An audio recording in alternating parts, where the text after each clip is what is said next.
Hey there, and welcome back to our channel. If you're new here, I'm so glad you found us. Today, we're diving into a fascinating topic in the world of decentralized finance, or DeFi for short.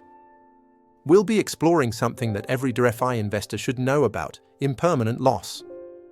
So, whether you're a seasoned crypto enthusiast or just starting out, stick around because we're going to break it down in a way that's easy to understand. But first, let me ask you a question. Have you ever wondered why some liquidity providers in DeFi seem to be hesitant about staking their assets? What could be making them think twice? Well, that's where impermanent loss comes into play. Alright, let's get right into it. Impermanent loss is a phenomenon that occurs when you provide liquidity to a decentralized exchange, like Uniswap or SushiSwap. This loss is termed impermanent because it may not be realized if the prices return to their original levels. To better illustrate this, let's consider an example. Imagine you provide liquidity to a trading pair of ETH and DAI in a decentralized exchange. Let's say you deposit one ETH, which is worth £2,000, and 2,000 DAI. So your total investment is £4,000. A day later, the price of ETH increases to £3,000. Now, the DAI you provided is still worth £2,000. But you have to consider that when you provide liquidity, the DEX automatically balances the pool according to the new prices. In this case, you would end up with less ETH and more DAI than you initially deposited.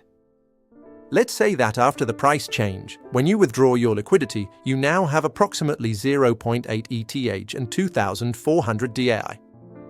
If you calculate the value of these assets now, you've got about £2,400 in ETH and £2,400 in DAI, making your total withdrawal worth £4,800. Sounds great, right? But here's the kicker.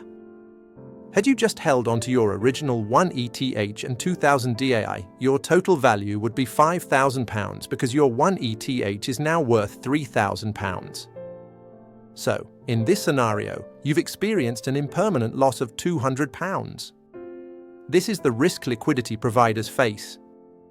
Now, you might be wondering, why would anyone provide liquidity if they could face this loss? Well, the answer lies in the potential rewards. Liquidity providers earn fees from trades that occur in their liquidity pools. This can sometimes outweigh the impermanent loss, especially in volatile markets. Let's say you provided liquidity in a pool that had a trading volume of £1 million in a day, and the fee for trades is 0.3%. That's £3,000 in fees. If you receive a portion of those fees proportional to your share of the pool, it could easily compensate for any impermanent loss you might experience. To recap, impermanent loss occurs when the price of your staked assets changes after you provide liquidity. While it might seem daunting, many liquidity providers take on this risk because the potential rewards in terms of trading fees can be quite lucrative. However, it's essential to weigh the risks and benefits before jumping into a liquidity pool. So, what's the takeaway? If you're considering providing liquidity in DeFi, make sure to understand impermanent loss and how it could impact your investment. It's crucial to do your research and stay informed. Remember, knowledge is your best tool in the world of finance. If you found this video helpful, please give it a thumbs up and consider subscribing for more educational content on DeFi and cryptocurrency. Have any questions or experiences with impermanent loss? Drop a comment below, I'd love to hear from you. Until next time, happy investing and take care.